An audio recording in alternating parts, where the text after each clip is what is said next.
Okay, so it says preparing the live stream. Give it a minute and I'll let you know when we good.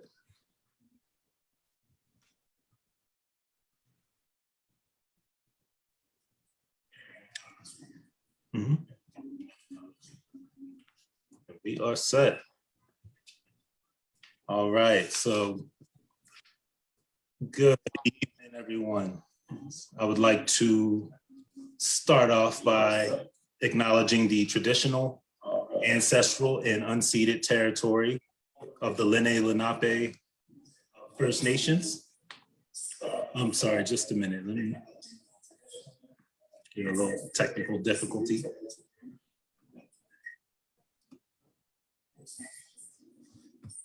Okay, sorry about that, just a minute. So I was getting an echo from the Facebook and the Zoom, so we good. From the top, thank y'all again for joining us. I'd like to start off. My screen is still saying practice session. Are you still in practice session? Oh, wow. There you go. So we escaped that, all right, good. All right, perfect, so here we go. I would like to start off acknowledging the traditional, ancestral, and unceded territory of the Lenape First Nations, which we are learning, laboring, and organizing today.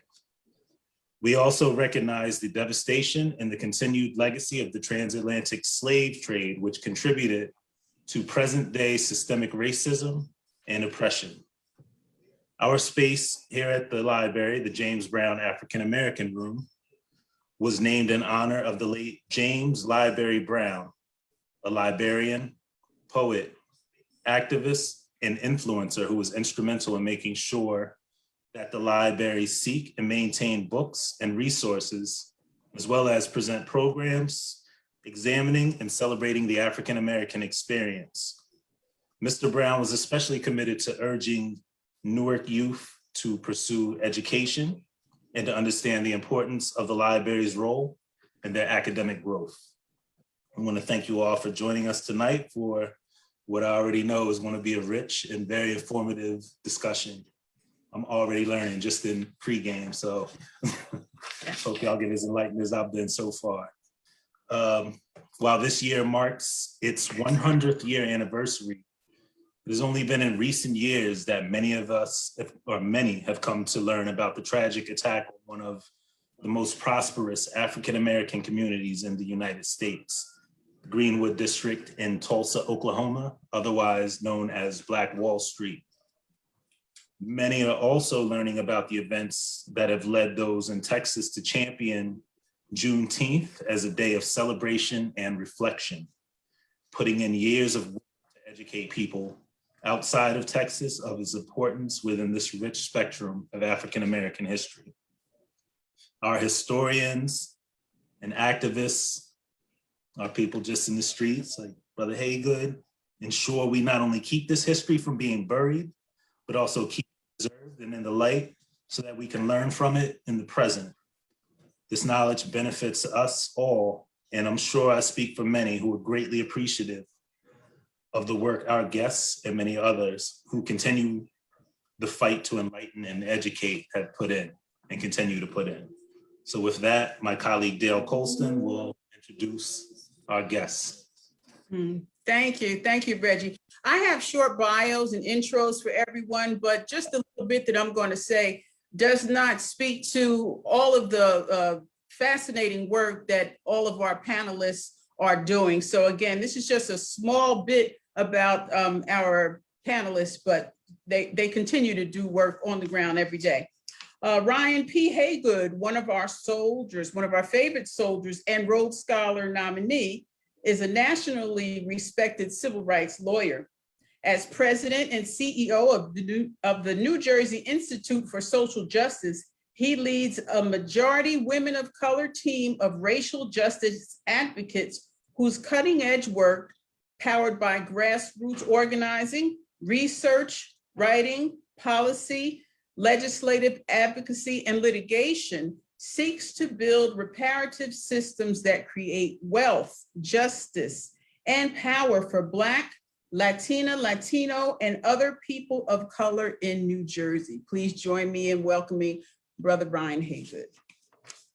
Well, thanks for that gracious introduction, Dale. It's so good to join you and my dear friend from Denver, Colorado, Reggie, and this great lineup of scholars, activists, and lovers of Black people, Kimberly and James and Sam, and later Junius Williams, the legendary Junius Williams. So I'm really excited to be here. There's a national conversation, as we know, happening right now about Juneteenth and about Tulsa. Folks know that this is the first year that New Jersey is celebrating Juneteenth as a state holiday. And so my charge is to say just a quick word about New Jersey, so this moment that we find ourselves in, and to invite you all to join us meaning the Newark Public Library, the New Jersey Institute for Social Justice, and a host of other organizations, including the city of Newark, at a Juneteenth march and rally this Saturday here in the city of Newark that's designed to get support for the New Jersey Reparations Task Force legislation. So I just want to say a quick word about that here now. And so the title, as Dale and Reggie have designed it, is Juneteenth in Tulsa from the Past to the Present, sponsored by the Newark Public Library. We are blessed to have a fantastic library here in the city of Newark, one of our most storied institutions. And so I just want to say a quick word about this particular photo. This is an image that we created here at the Institute, obviously of a young Black boy, and he's standing on a foundation. And this is the foundation that we all find ourselves on, a foundation that's cracked. And those cracks are the cracks of structural racism. That part of why we're commemorating Juneteenth is because we're recognizing that there was a need to become free, and the need was to become free from slavery. And I think if there's a theme around Juneteenth, it is that at 156 years from the first Juneteenth, freedom can't free itself. And that even when you have freedom at law, you still have to fight to make that freedom real. And so part of tonight's conversation is really about the ongoing fight for liberation and freedom for Black folks. And this is an image of us standing on a foundation that has cracks in it. And particularly in this moment, in the light of the COVID-19 pandemic that has claimed nearly 600,000 lives, a disproportionate number of Black and other people of color, in the throes of the police brutality pandemic, in the throes of the broader structural racism pandemic, these cracks are causing real earthquakes in Black communities. And I just want to say a quick word about how that plays out here in New Jersey. You know, people don't often appreciate that New Jersey was a state where slavery took root very, very deeply. Native New Jerseyans like to think of themselves very often as those who are part of a state that was a beacon for democracy. But the history tells a very different story about the way that slavery took root very, very deeply in the state at its founding. And the reason that we talk about that, because slavery continues to have an enduring impact on Black people, such that in New Jersey, Black folks face some of the worst racial disparities in the country. This is a staircase that my colleague, Jake here at the Institute, created that lays out some of the racial disparities that Black people face, which I mentioned are some of the worst. And look, I think staircases are always sort of instructive for what it means to be a young person or an adult in life, that we all face challenges here represented by stairs, and then we work to overcome them. But in New Jersey, the stairs are especially steep for us. And I just want to lift up two quick numbers. If you look at the second stair, that shows $106,210 versus $179. So the $106,210 is the median net wealth of white individuals. $106,210 median net wealth for white individuals in New Jersey. It's among the highest of any individuals in the country. But if you look at the other side of the verses, the 179, the $179 figure is the individual net wealth for Black adults. Think about that.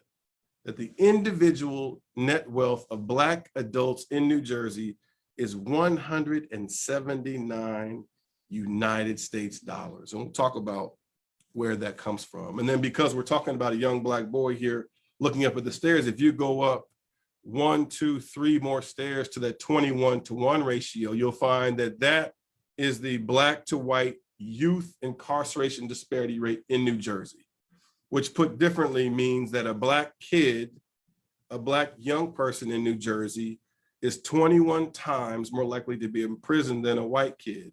This too is the highest racial disparity in America.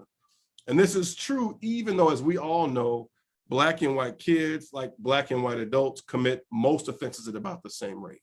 But that racial disparity doesn't reflect actual participation in criminal behavior. Instead, what it reflects is very different racially discriminatory policy decisions around who goes to prison and who doesn't.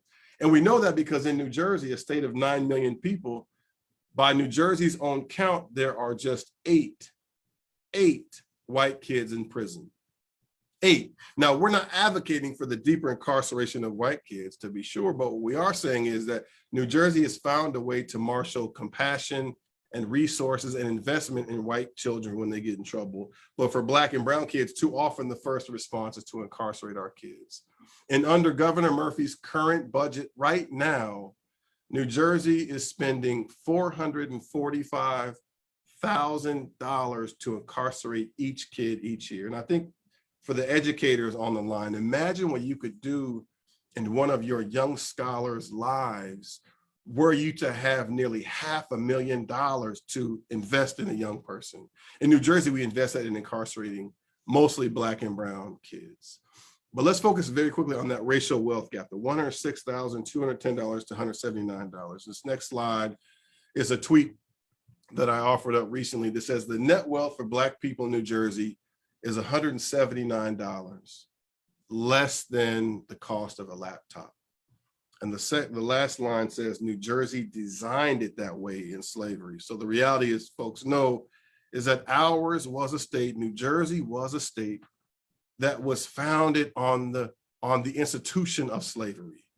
New Jersey gave every English settling white family in the colony 150 acres of land. And it also gave those same families an additional 150 acres for every enslaved person that worked on that land. So New Jersey incentivized slavery by giving slaveholders additional land for holding enslaved people. And after slavery ended, New Jersey created its own form of sharecropping, also called cottaging. And then New Jersey constructed a series of policies and practices, restrictive covenants, predatory lending practices, redlining, subprime lending practices, discriminatory use of the GI Bill that created a direct line from slavery to the racial disparities that we see today. And so as I close, I offer this to us all. We have been talking a lot about this moment as being a racial reckoning, right? And how people want this moment to be different from previous moments. And I think if that is to be true, we have to do more than commemorate things. So interestingly, though we're celebrating Juneteenth as a state holiday in New Jersey, the history shows that New Jersey actually rejected the Emancipation Proclamation, right? Which is the thing that the Juneteenth is based on. But by its own history, New Jersey rejected that historically. And so if it was up to New Jersey historically, we would have no reason to celebrate Juneteenth because we rejected the thing that led to the celebration of Juneteenth. And I lift it up because what that speaks to for us all here as people of conscience is that we gotta begin to say the word. And the word is reparations. And it is time to repair the harm. I laid out for you in those staircases just a few examples of the enduring impact of slavery. And so we stood with our partners from the Newark Public Library, courageous legislators, and a number of other partners across the state to get legislation introduced in this state that would create a reparations task force. The task force would do two things. One, it would take a hard look at New Jersey's role in slavery. And the second thing it would do is set forth recommendations around the kinds of policies and investments required to repair that enduring harm. And so I invite you to join us this Saturday at noon. We'll meet at the Lincoln Memorial at 12 o'clock. We'll have we have a great lineup of speakers, including Chairman of the People's Organization for Progress, Larry Ham, a number of elected officials, including our Lieutenant Governor, Sheila Oliver, Senator Cory Booker, Congresswoman Bonnie Watson Coleman, Congressman Donald Payne, a number of leading voices across the state, Mayor Barack. And so we'll meet at the Lincoln Memorial at 12 o'clock, hear from some speakers, and then we will march to City Hall, where we'll hear more speakers who will be urging us to say the word reparations and encourage our elected officials to pass this bill, S322 A711. Last thing I'll say really quickly is that this is a critical election year. In New Jersey, every seat is up. 120 seats are up in the legislature, in the assembly, and in the Senate. And the governor is running for re-election too. So the purpose of this commemorative march is to move concretely toward getting this bill to Governor Murphy's desk this year and having him sign it. And if we organize ourselves around this idea of saying the word reparations, we can finally begin to repair the enduring harm of slavery that took root very deeply in our state. And with that, I say thank you, Newark Public Library, and Dale and Reggie, for tonight's conversation and for tonight's event.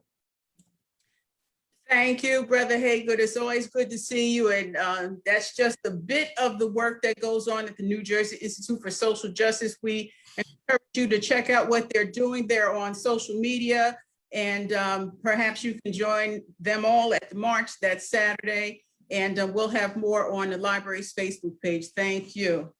Next, we will hear from Dr. James Amemasor, who's going to give us a little bit more about the history of slavery in New Jersey. Dr. James Amemasor has more than 25 years of teaching and research experience in the US and abroad. He has served as education officer at Cape Coast Castle Museum in Ghana and as research specialist at the New Jersey Historical Society. James has presented at national and international conferences and was featured in Traces of the Trade, a story from the Deep North, a documentary film retracing the role of a New England family in the transatlantic slave trade. That was an excellent documentary, by the way. It was just excellent. He also serves as adjunct professor of international relations at Rutgers University, Newark, and Seton Hall University.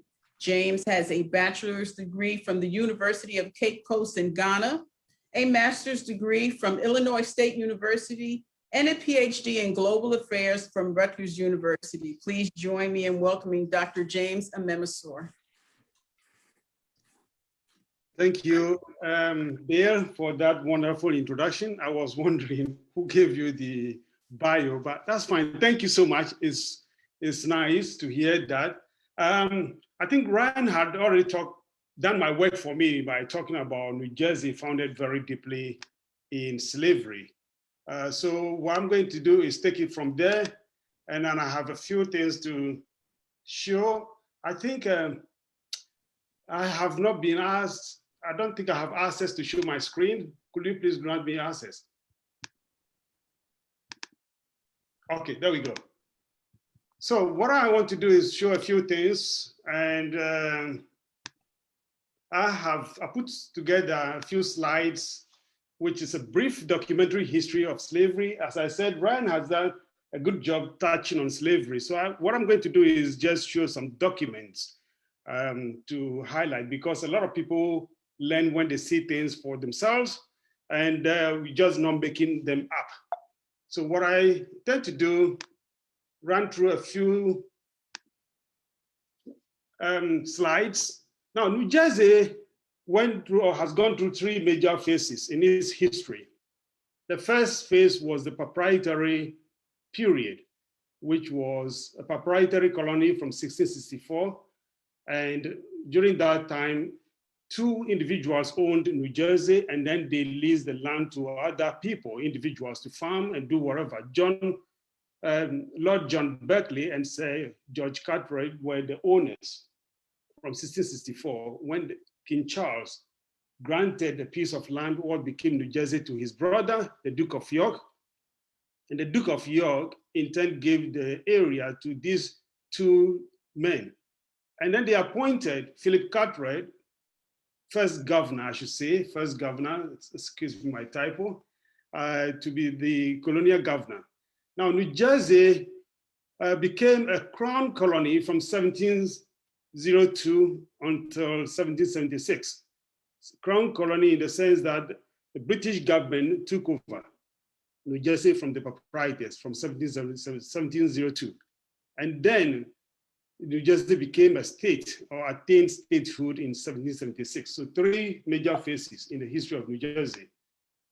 Now, talking about African-American presence or African presence in New Jersey, there's a good book out there called Freedom Not Far Distant, a documentary history of Afro-Americans in New Jersey, written, compiled, and edited by late Clement Alexander Price, Rutgers University professor. I encourage everyone to look for this book and read, because it gives you very important foundation if you want to know more about the history of African Americans in New Jersey.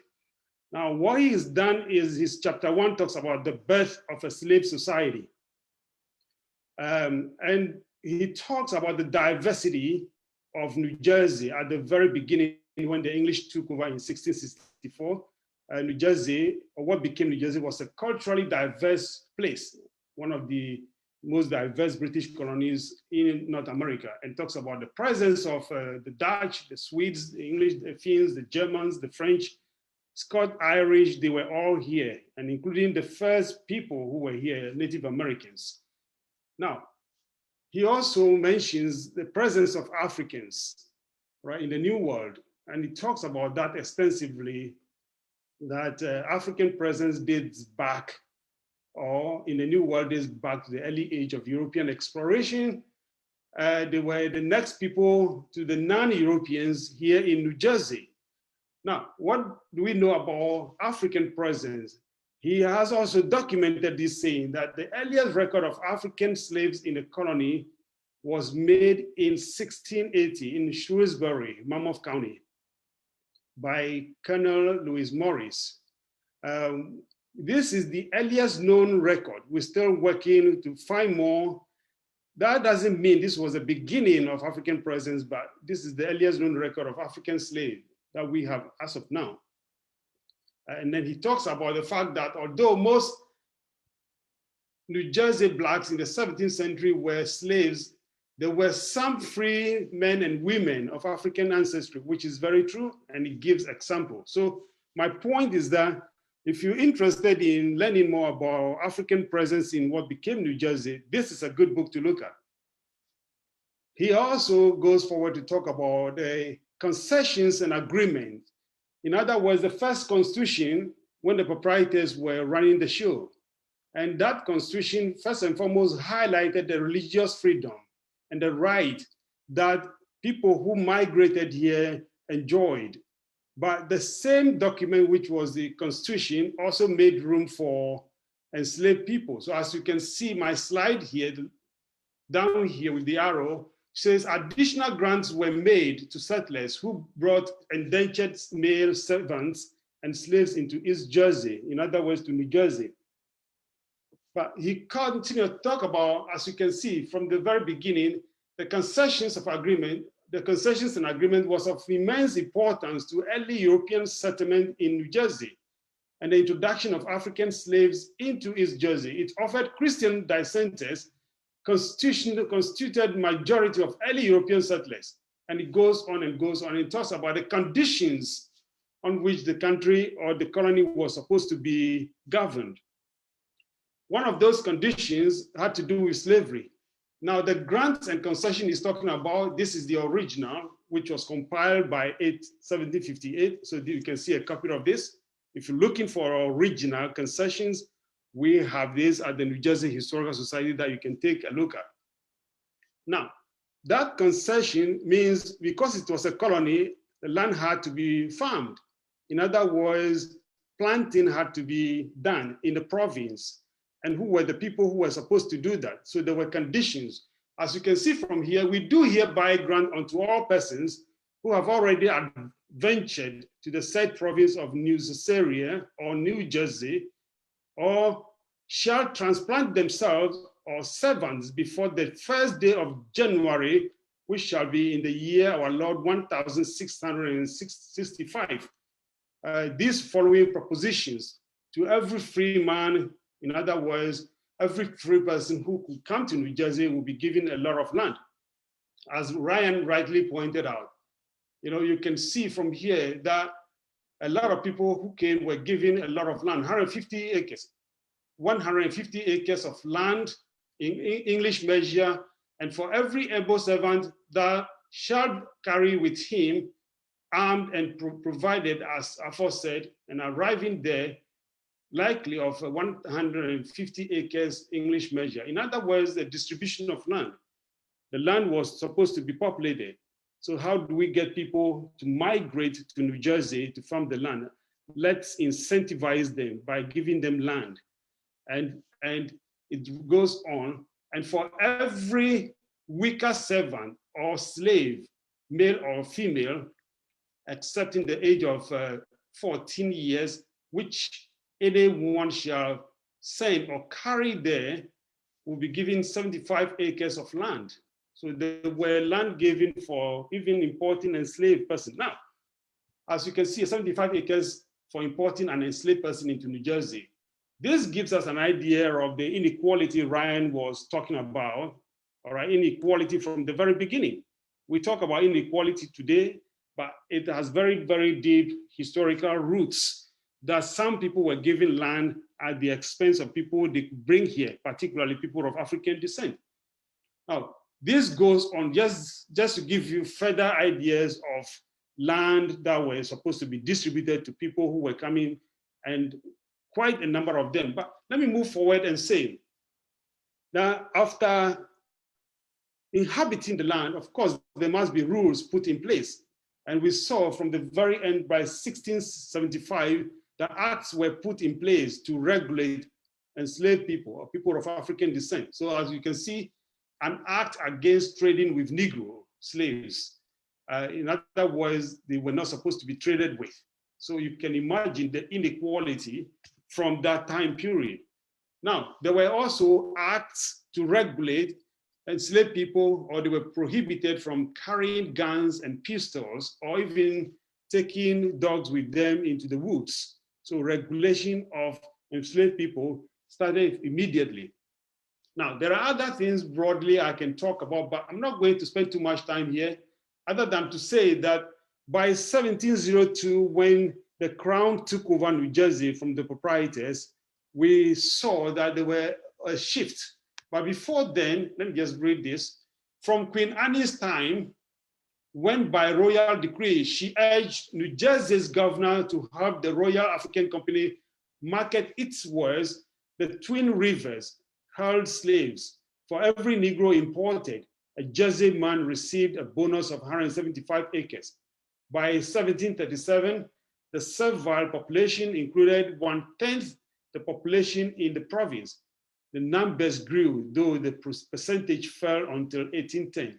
Not less than 12,422 Negroes were held in slavery. What this is telling us is, this is from a book called Twin Rivers, and it talks about when Queen Anne took over, when the Crown took over New Jersey, 1702, she urged the African Company, or the Royal African Company, which was a monopoly company that did business with the continent of Africa and the British colonies, to continue to improve or help the company market its new African way, people of African descent who were enslaved. But more importantly, you can also see from here about Newark. Newark was a workshop for slave owners. It shot the South, supplied it with saddles, bridles, whips, and harness, built the carriages in which the gentry rode, wove cloth, made hats, and ground flour for the use of Dixie. It goes on. Princeton was the slave master's preferred college. Elizabeth, their social outpost in the north. Mammoth was the miniature tidewater And it goes on and goes on to talk about the extent of slavery in New Jersey. Now, that is not all. There is a documentary source of New Jersey history and compiled by William Whitehead, the 5th volume of that from 1720 through 1737. And here you can see a table of Africans who were imported to New Jersey from 1718 and the places where they were imported. And Port Amboy was the major port of the time. So a lot of Africans came through Port Amboy. And here you can see places where they were imported, Barbados, and then of course places like St. Martin's and Jamaica, Antigua, and so forth, and the number. Right, this is a very small number because at this point in time, New Jersey did not have a duty on imported Africans. It had a duty at some point, but the assembly failed to renew that, and therefore it was a free port. So this is what we know was documented. What was not documented, we just don't know because it was virtually a free port. Now, about slavery, of course, there were anti-slavery advocates also in New Jersey. There was a very famous man called John Woolman, who was born in Mount Holly, 1720, and he was an anti-slavery advocate, a white man. And so I'm just saying this to say that, well, slavery or the fight against slavery was there even from 1693, when some Quakers in Philadelphia mobilized and printed some documents. So it wasn't just slavery, but they were anti-slavery advocates. But how far could they go? We all know that because New Jersey slavery is continued until 1866. Now, this was a period, again, to tell you briefly about the history of slavery, the reality and promise of American Revolution. For instance, the Revolution, as we know, advanced ideals of equality, of human equality, but it left intact the social and economic underpinnings of slavery.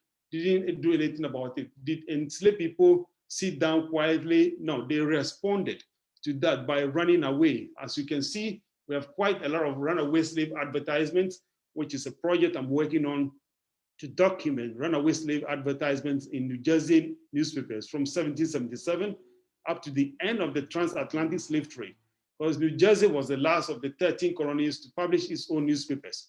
And so from that time period, we see a lot of runaway slave ads, largely because a lot of people still wonder whether New Jersey was a slave state. So as you can see, enslaved Africans reacted or responded to the ideals of the revolution.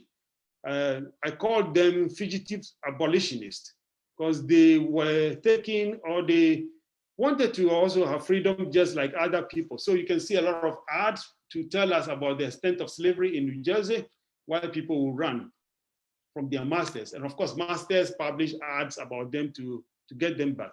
Here's an ad that was placed, of course, in Elizabethtown, 1791, but the owner indicated that the runaway slave carried with him a pocket pistol, right? This gives us an idea about what freedom actually meant to enslaved people. He was determined to free himself by any means necessary. We can also see, this is one of my very ads that I like so much.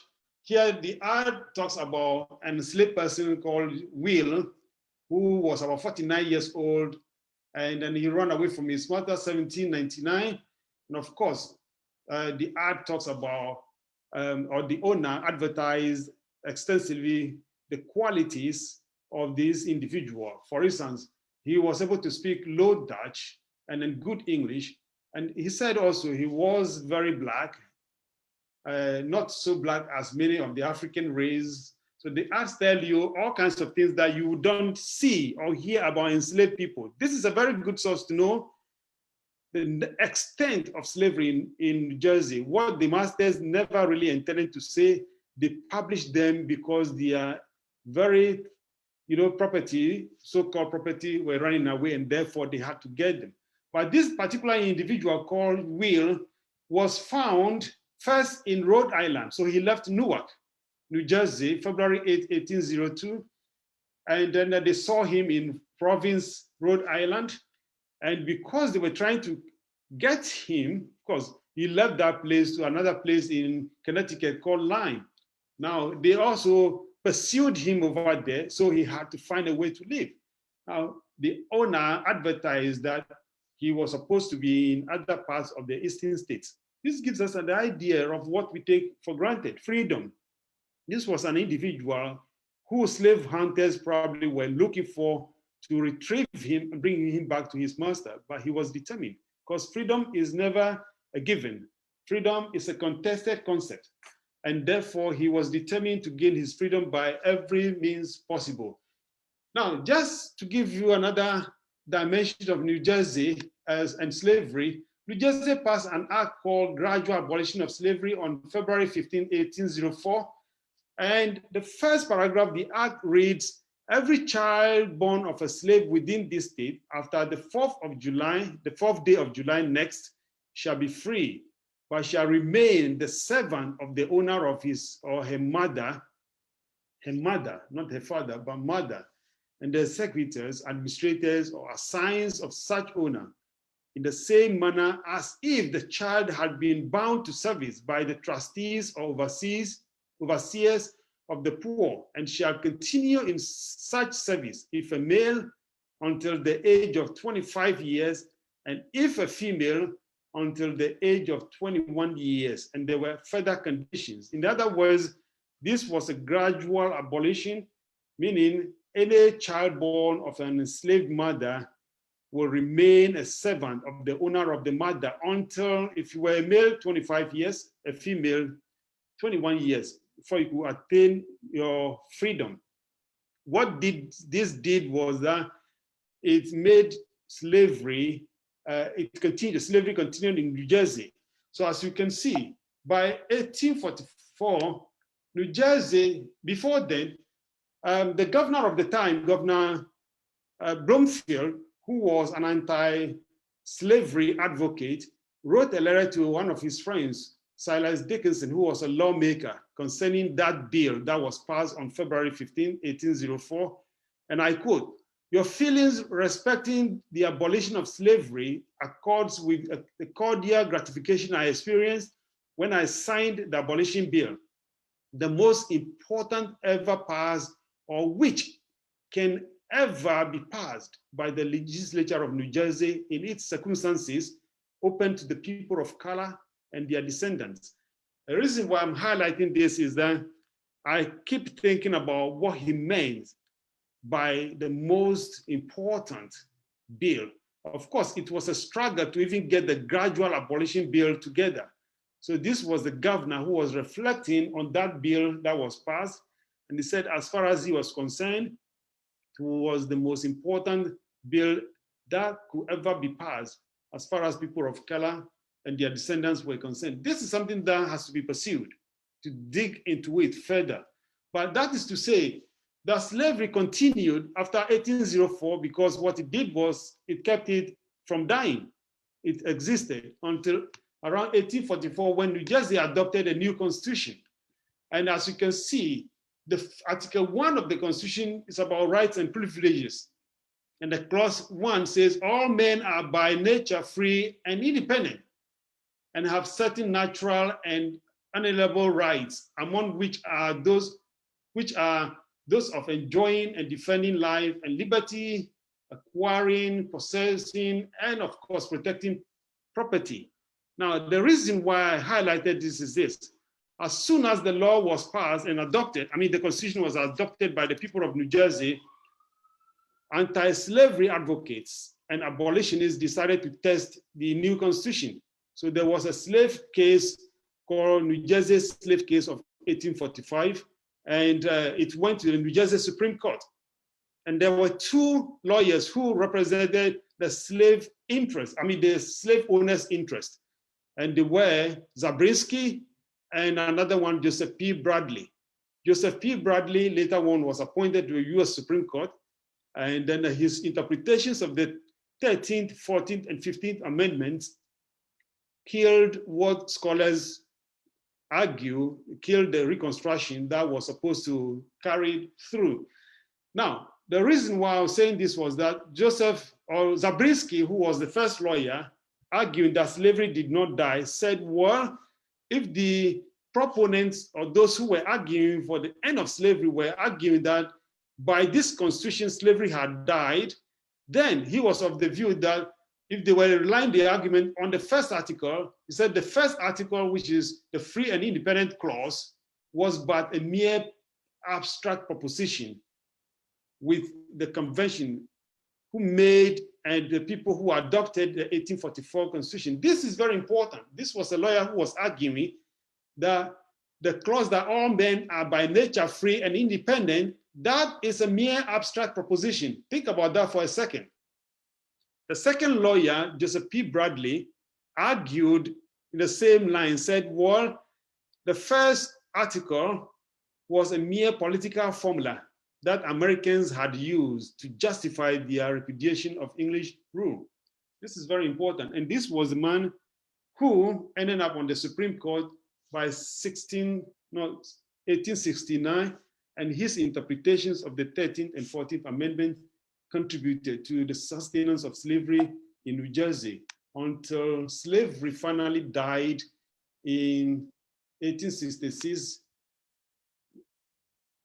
January 23rd, when the newly elected Governor Marcus Ward, signed a new amendment to New Jersey Constitution that brought slavery to a complete end in New Jersey. So slavery did not die since New Jersey was founded in 1664 until 1866, January 23rd. That is what I want to share with you.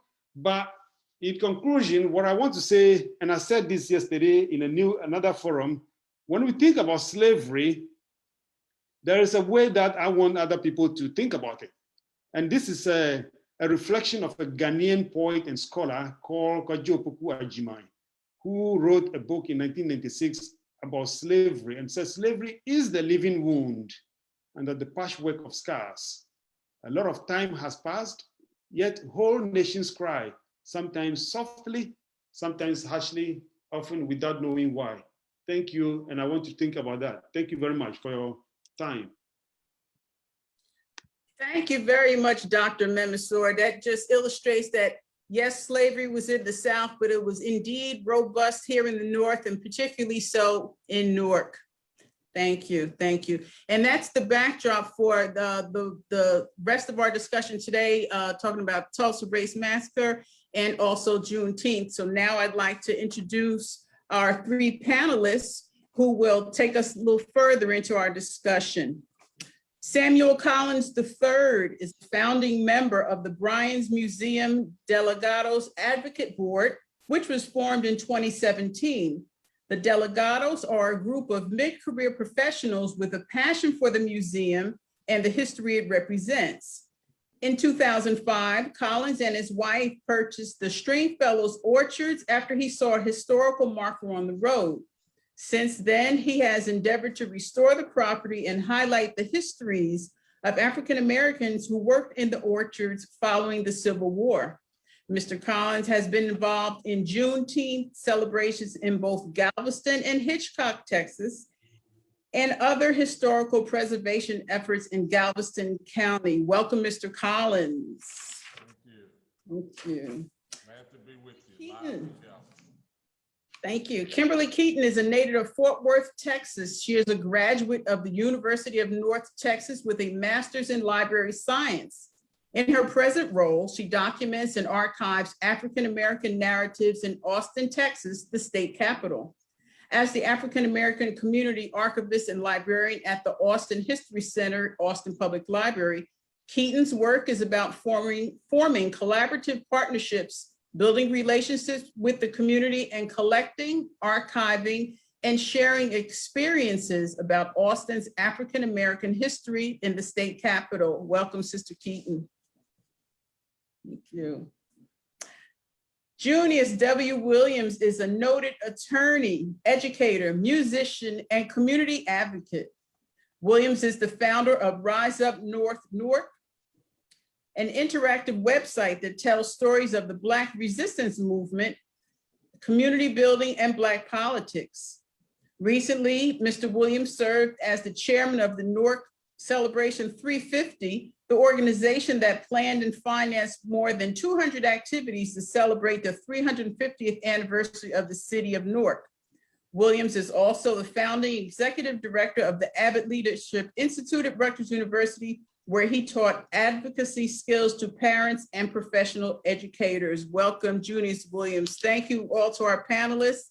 And I'll turn it back over to Reggie so we can see what everybody has to say. Thank you. All right, yes, thank you all so much. Very much appreciate y'all being here. And thank you again to Brother James Amemasor for the breakdown of New Jersey's part in this history. But, you know, today is a big day, particularly for Juneteenth. And I know many like myself had not even heard of Juneteenth until we moved out to, until I moved out west to Denver, Colorado. So to Brother Collins, I guess I will pose this. And of course, Kimberly, if you'd like to interject as well, I just want to ask, you know, for anyone who may not know, what is Juneteenth and its significance, you know, in Galveston and beyond Galveston? Well, if I start being here in Galveston, I'm at the southwest corner of 22nd and Strand, where the events of Juneteenth unfolded.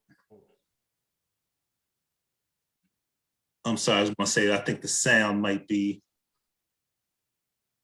let's see. Okay, actually, let me see. Let's try again. I'm gonna see if your sound was coming through. All right, can you hear me? It might be on my end, brother. Sister Kim, let me make sure we can hear okay. Anybody else having problems with sound? I think he might just need to get closer to his mic. Okay. All right, what about now? Just come up a little bit closer, Let's see. because Reggie's sound is fine. What about now? That's real good right there. Mhm. All right. Well, I'm here on the southwest corner of 22nd and Strand here in Galveston, Texas, where the events of Juneteenth unfolded when Gordon Granger came into the port. Can't hear him. You still can't hear me? Yeah. Gordon Granger came into Galveston here in 1865 at Pier 21, and then came to the southwest corner of 22nd and Strand and issued General Order Number 3. He did not write or sign General Order Number 3. He signed General Order 1 and 2, and he had a Major Frederick Emory under him that wrote and signed General Order Number 3, which stated that all slaves are free. Eventually, the date June and 19th was combined to make Juneteenth. So at the very basic, that is what happened here in Galveston on the southwest corner in the commercial district. And the important thing is 75% of the soldiers, Union soldiers that came into Galveston, were United States colored troops. And this is what we're highlighting in the public art project. As you see, we have Rangers sitting at the desk, and the colored troops prominently featured behind him, standing up as men, freedom fighters, and patriots. Again, here, it wasn't a piece of paper that freed the enslaved people in Texas, but the men with the guns. All right, somebody else said they couldn't hear either, so I'm gonna try to see if I may have to go out and come back in. I don't, Okay. Yeah. If you want to try to rejoin us, we can, you know, Sister Keaton, if you want to. Also, I know you've also done some extensive work as far as Juneteenth, if you would like to pick up. So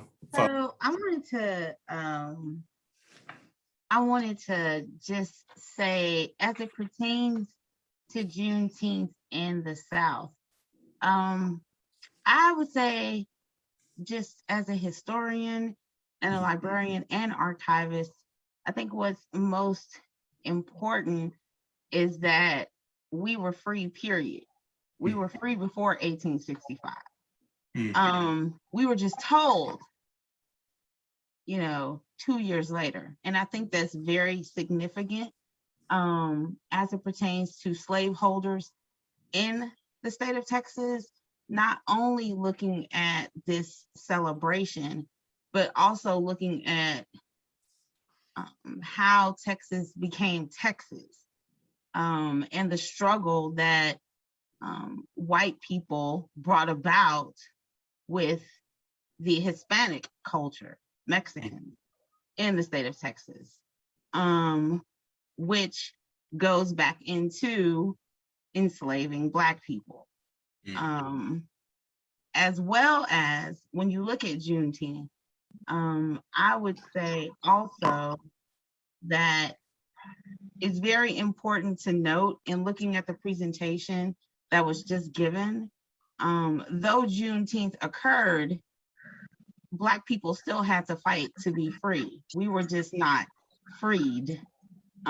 We were encouraged to, or our ancestors were encouraged to continue to work for their slave owners. We had a system called tenant farming in Texas, as well as going back into Reconstruction, where Black people were enslaved pretty much all over again. So I know I'm moving ahead real quick, but I just wanted to drop a few of those nuggets, and I'll let Sam come back in and then go for it. All right, did my sound improve? Yes. All right, so I heard some of the comments. I had been out, came back in before I went out. I understood something. She said something about being free previously and just being enforced in June when the news came, and then the comments about tenant farming, and we had a very harsh environment during the Black codes and convict leasing and things that happened afterwards. General Order Number 3 does tell enslaved individuals to stay at their present homes and work for wages, and that was a complicated issue. But I do believe Juneteenth represents a day on the calendar of the evolution of our country to a more perfect union. We were not perfect in 1865 and not even perfect today as we speak about these cracks in the foundation. Galveston was a commercial center, and it was very important to the story of Juneteenth when they came into Galveston. And Lincoln's Emancipation Proclamation did not free enslaved people in the Union territories that had slavery. So 4 border states in the Union that had slavery, it did not apply to them. It only applied to states that were in rebellion. So with the ratification of the 13th Amendment, that's when they actually received their freedom, and individuals in Oklahoma territories were not free until June 14, 1866, with the 5 treaties that were signed with the Indian nations. So this is important, that this is a process. It wasn't one single day that gave us this dream of absolute equality, but it is in hopes a path toward being a more perfect union. And hopefully today, the signing of the holiday will be a repair to part of the cracks. It's not all of the cracks, but it starts a conversation to do the repair work of not only the foundation, but replumbing the house, rewiring the house, put a new roof. We got to rebuild this house so that future generations don't have to deal with the problems that were listed in the stairwell of these disparities. Thank y'all. Y'all both made great points there as far as we gotten to this point, but there's still a lot of work to do, but that's also bless up for all the work that's been put in to even get to this point. That's I appreciate you. Do you mind if I interject? I would encourage all African Americans to research the day that they were free. The date of the state of Texas, but what about what state you live in? I only know a few dates, but I do know what day my people were freed in the state of Texas. And I think that in speaking to what Sam is saying about, these United States was not perfect. However, when you look at the state of Texas had a major role in slavery, as well as Missouri. I think that's very important when you think about Juneteenth, when you think about slavery, when you think about Texas becoming a republic. All of those things factor in, I would say, just the drumbeat of Black people and how we've persevered and continued to become better. I feel like we're becoming better, you know, though we're still struggling, we're becoming better. Absolutely. And I would like to take 20 seconds and just support her position in that, like Memorial Day, it's one day on the calendar to commemorate those that gave the ultimate sacrifice. But families found out that their loved one died in January, February, March, April, different dates on the calendar. So now what we have with Juneteenth is one day on the calendar for us to acknowledge the end of enslavement. And to her point, every community should find out when freedom came to that community, but now they can commemorate it on June 19th as a day off and Freedom Day and celebrate from June 19th to July 4th if they want. But it's like Memorial Day, people got the message at different times, but the country has found one day to center around acknowledging the end of enslavement in the United States. Thank you. And Junius, I don't know, did you have any thoughts, anything you'd like to add to very great points? Yes. First, I want to congratulate James Amemasor for that very fine exposition that he made. I see he's done a lot more work from when I first met him. He was very much instrumental in helping us set up the website that was mentioned in my introduction. It's called Rise Up Newark or riseupnorth.com. Over 1 million people have looked at that. And because of James, we found documentation about slavery and Newark and some connections with some people who were very important in the development of it. So I'll let people look at that on their own. Just with respect to this date, I was not aware of this particular date for very much of my adulthood. And when I did find out, I stated to myself, the words of the song, "Is that all there is?"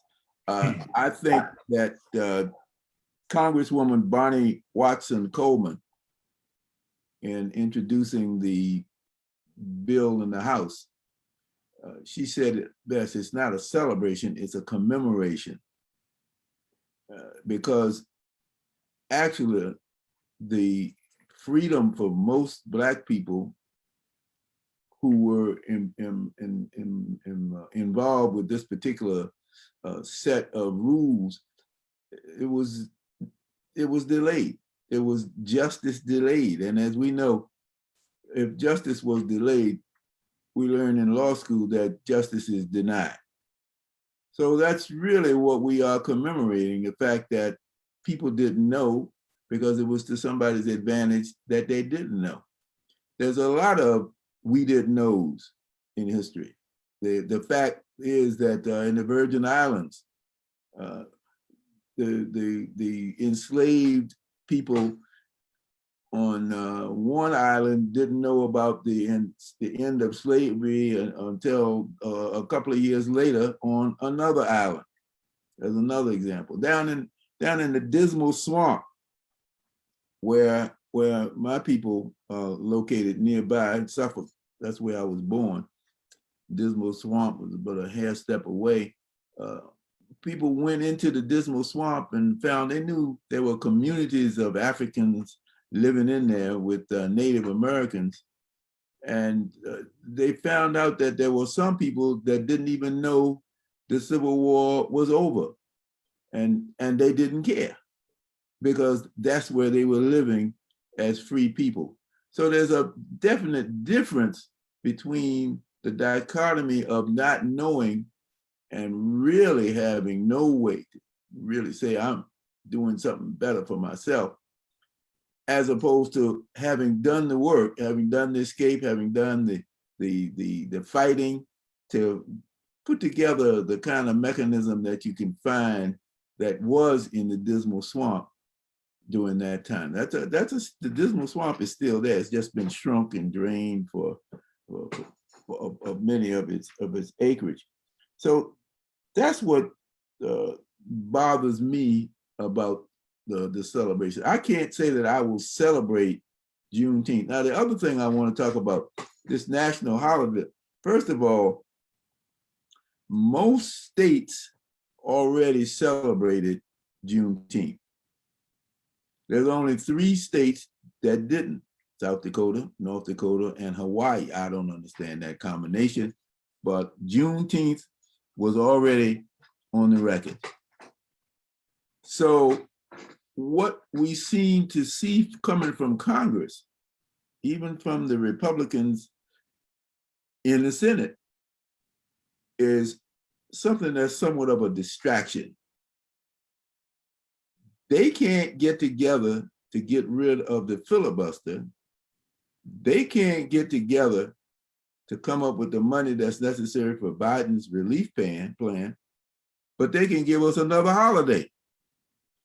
Lord have mercy, we're gonna have another holiday. And what's gonna happen?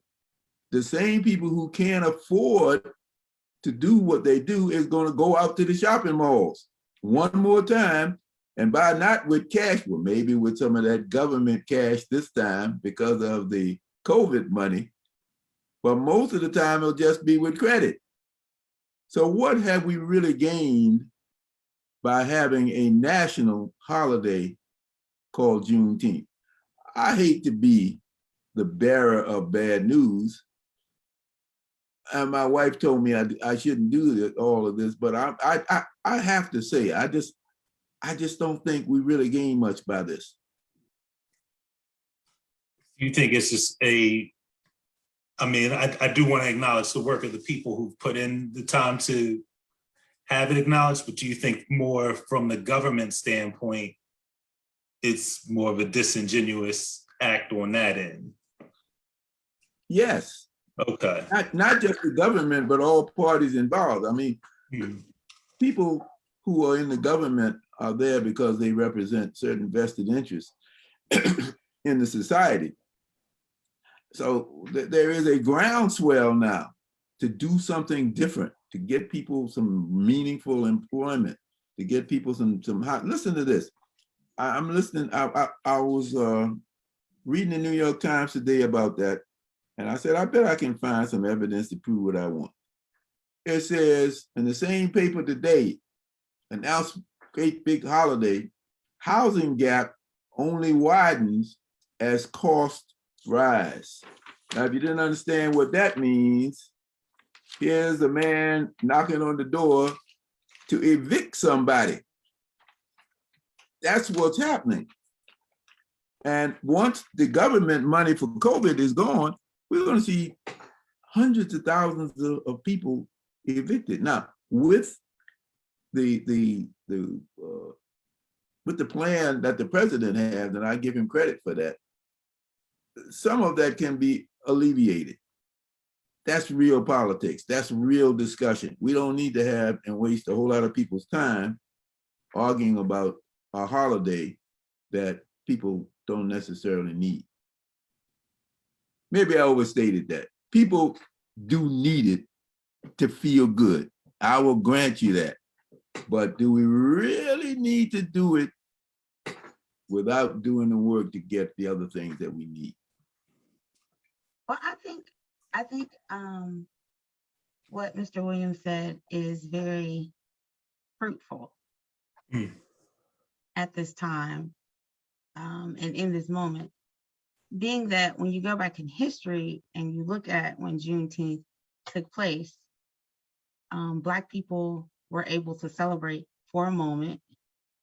Then they had to decide whether they were going to continue working with the slave owners who owned them, but just given a different name.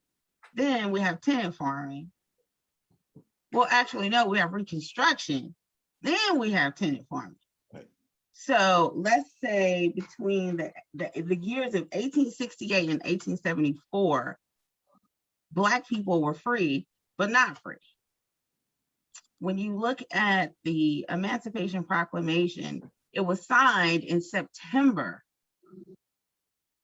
Black people were not free until January. That's 6 months later. Okay. From a national perspective.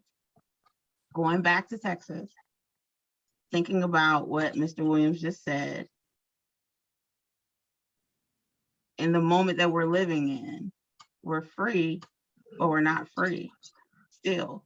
And now that has to do with everyone of every hue in America and where we are. And I think that's, from what I gathered from what he's saying. And when you think about that and what Dr. Williams said, I would say listen to the speech by Dr. Martin Luther King called the Drum Major Speech, in which he talks about and also questions white people at the same time, poor people, because his movement went towards all people, I would say. And think about that, where we all are. I think that's where Dr. Williams was going. And I appreciate that too. I do. Being that we're in the 21st century, Juneteenth happened and has happened over and over and over again.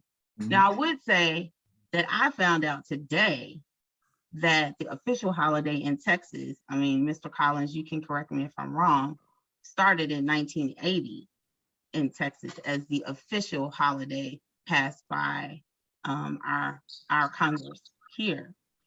And for me to have been born in 1976, I just found that out today. So that would be the significance, Mr. Williams, and why many of us are celebrating today. Yeah, if I could chime in, I would just add that Representative Al Edwards did get the bill passed in 1979 and go into effect in 1980. It actually had been introduced in 1879, but failed. So there were people in the Reconstruction period and Black elected officials that were working to try to get the day recognized, even back in the 1870s. So we should read more. So this Juneteenth 101 has a lot of information in it. And we absolutely have to do the work. So I was on the street earlier where someone said, hey, this is just kind of smoke and mirrors trying to distract us. We got to focus on the real issues. We got to do both, I believe. We need to tell a more complete narrative of including the story of those Black soldiers, United States colored troops who saved the Union. So if we don't have this national platform to talk about the African-American soldiers that fought and helped save America and bring Texas back into the Union, if it wasn't for those Black soldiers that not only physically fought for freedom, but they had intel because they knew the land and the territory of the South. So when they went to the Union side, they was able to help them. And I know we came back to this Emancipation Proclamation saying Black folks were free January 1st, but in those 4 Union states that had slavery, they were not free. So it was not freedom to everyone. I saw somebody say something about on Juneteenth that we absolutely need to put up. And then there's another book by Ed Cotham, Juneteenth. There's a book on, there's so many books, I don't want to hold all these books. The soldiers fought with weapons of guns. And I saw where our brother was speaking, that all those books behind him, that's what we need to do. We need to empower ourselves with information and knowledge.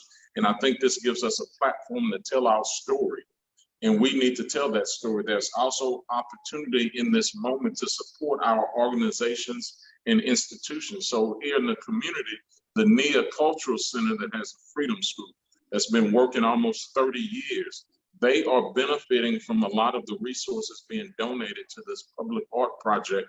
And we're leveraging this public art project where we reimagine monuments and memorials and public spaces. And here in Galveston, where they didn't acknowledge us, this mural, 5,000 square foot, is on display 365 days a year, 7 days a week, 24 hours a day. They're gonna recognize us, and we're gonna stand up and say, we've been here, we ain't just get here, and we ain't going nowhere, and we fought for our own freedom, and we wanna continue to fight. Go to the school board meeting, go to the city council meeting.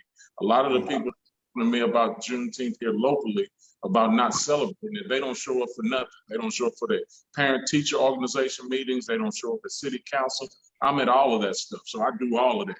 I'm in the fight to get all these bills passed to help with housing, help with healthcare, to help with banking, finance, redlining. We need to do the things that we need to do to repair the community, but I'm celebrating the day in Galveston. So commemoration. I want to agree with him about the books. And if we're talking about books, here's one that I'm reading by Louis Gates. It says Dark Sky Rising, Reconstruction and the Dawn of Jim Crow. Because you see, after this whole process of celebrating Juneteenth, this is what our people had to face. We went from celebration to 12 years of Reconstruction. And then we went into the dark ages where they put us back in slavery with post-Reconstruction, with the Ku Klux Klan, with the Black Codes. And here is, and this one, yes, Dark Sky Rising. And here's another one, which I would love to see in the public schools. This takes you all the way through it. I just found this book, The Amazing Age of John Roy Lynch. Yes. You know about this book. You see, this is a brother who lived through slavery. He lived through the Emancipation Proclamation. He lived through Reconstruction. He was elected to Congress, and he lived through post-Reconstruction, where he saw all of that destroyed.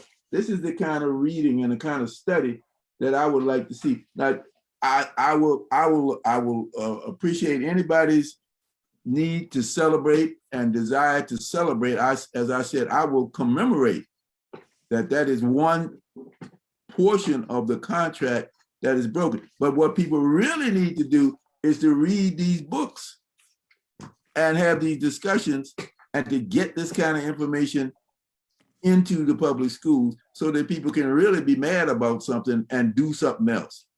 Absolutely. We are in agreement on that. We had 8 years of celebration with President Obama, and we saw an immediate reaction to his presidency that started with the rise of the Tea Party, which was a repeat of what happened after Reconstruction, with the forces coming out to turn back the hands of time, just like they did then. So history is repeating itself with the uprising and people not wanting this information taught in the classroom and arguing against critical race theory. So what we have to make sure we do this time is stand flat-footed and boldly and fight against. Well, I think one thing that if anyone is taking notes, I think we pretty much all said the same thing, and I would like to repeat those movements. So if you're interested in learning more about African-American history, African history, looking at Juneteenth is a major point to start at if that's where you're starting at. Thereafter, you would go into Reconstruction. Then you would head into the Great Migration, which encompassed tenant farming and all the other things that we've been talking about. So those are the three major movements that we need to discuss. And what's very interesting right now is that how this all began in Newark, African-American people went right back to Newark, Chicago, New York City. And when you look at the beginnings of these United States, they had to enter one way. That was the East Coast. So if you're into genealogy, you're into, learning more about your history as far as your own personal lineage, legacy. Starting out in that area is very important. North Carolina, South Carolina, Georgia, Florida, Newark, Rhode Island, New York, and then coming into the slave ports of Louisiana, Mississippi, Texas.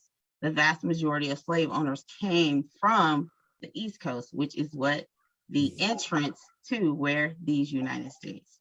So, Absolutely. And so as we kind of see into at this point, our history, an hour is not enough. So I do want to just, unfortunately, we have to wrap up soon, but I do want to kind of touch on Tulsa. Before I do that, all of y'all have just made amazing points. And I think very key important points out of this is even outside of the scope of government holidays or what's being implemented, there's that grassroots work, like what all three of you have done, just from the grassroots. It's important to learn this history, which is often taken and buried and sort of put out of hindsight, out of sight. So, this is a great day, especially y'all. I know Sam, Kim, I know y'all archive, y'all collect the work, y'all curate, y'all made sure this information goes forward on the home front. To see it on a national level, I'm sure just kind of fills your heart. So I, bless up to that. And, of course, Junius, I can't overstate the work you've done here in Newark. So to bring that happy medium together there. he has that Amiri Baraka flair. Like, I kind of see that.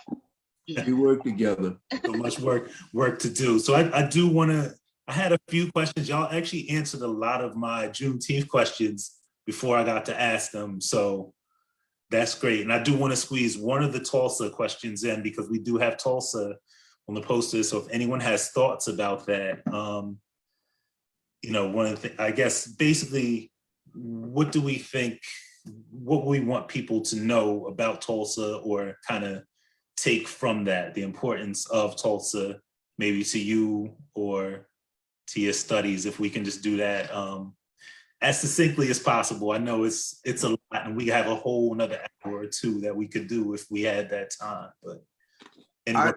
Let me start out by saying that I'm glad they stopped calling it a riot because it was a massacre.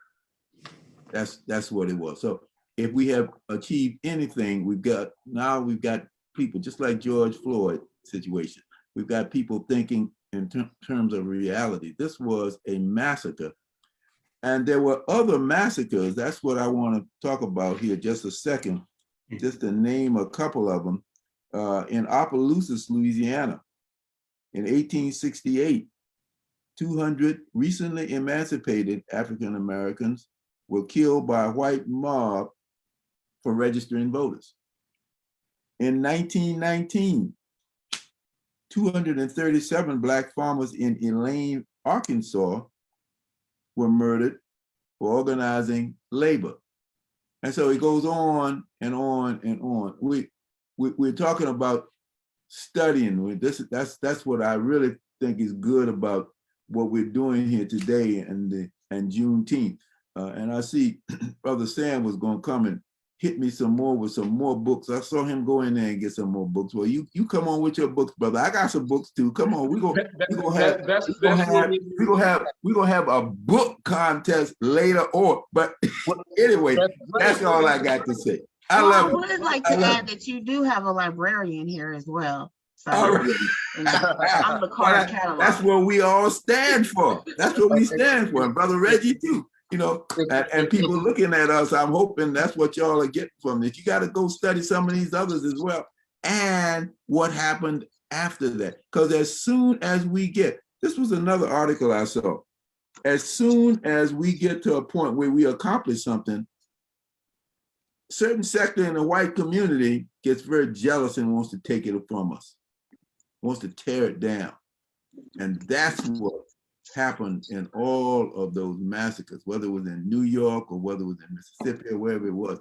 One thing that we had doing back in the day, we had young Black men going to war. over in World War I. That's just this one section. I see you, Sam. I see you. We got all of these people coming back, and not only were they brave and self-confident. Self-confidence is something the system cannot stand, because once you're self-confident, you begin to feel, I am somebody, I am worthy, I can think through some of these solutions. And that's what they had done down in Oklahoma. So I'm gonna stop and let somebody else speak. I think, I, as a journalist, as a writer, I had the opportunity to go to Tulsa in my early 20s. And that was like probably late 90s. Late 90s, early 2000s. And I mean, like, this happened a long time ago. And I just remember going into a restaurant with some friends, and we were the only Black people in the restaurant, Tulsa. And just the looks that we received let me know. And even I had went to the Tulsa Museum. They gave us a whole tour of what happened. I mean, just being in that area of these United States, Oklahoma, Missouri, Oklahoma and Missouri, it's real nasty. It's still nasty. I don't even know how to explain it. Just my facial expression should be telling you now. Like, it was, I don't know. And when I moved to Missouri, like, I really believe I learned what racism was all about. Like, and that was in my 30s. Like, I had no clue, but now I get it. And I think that's why it's very important as a people that we read. We need to be more proponents of telling our people that they need to buy books and that they need to read those books, because it should not be left up to Kymberly, Mr. Williams, or Mr. Collins to teach you your history. You should want to know your history. And I'm not saying that, we're not sent here to do these things, because we do these things. But I think it's important that you want to know your history. And Tulsa, it was something that I think even Black people were probably surprised that they did at that time. Like, they created their own. Like, they didn't have to go into a white store. They didn't have to go ask for anything. They had it. And for it to be taken away, and just the way they were murdered, Black people, Black families murdered, businesses burned down to the ground, and white people mocking them at the same time. I don't even know how some of those people who are sanitarians, I don't even know how they still live there, being that happened to them and the way that it happened to them. This is like Emmett Till on a totally different scale. When you look at how they were murdered, and I feel like we need to use these words, massacre, no, murdered. These people were murdered, our people. So those are I have closing remarks. The only thing that I would say is that when you come together, if you exchange a penny, both of you walk away with a penny. But when you come together and exchange ideas, you walk away with two ideas. So the books, the suggestions, the recommendations, we've all walked away with more ideas today.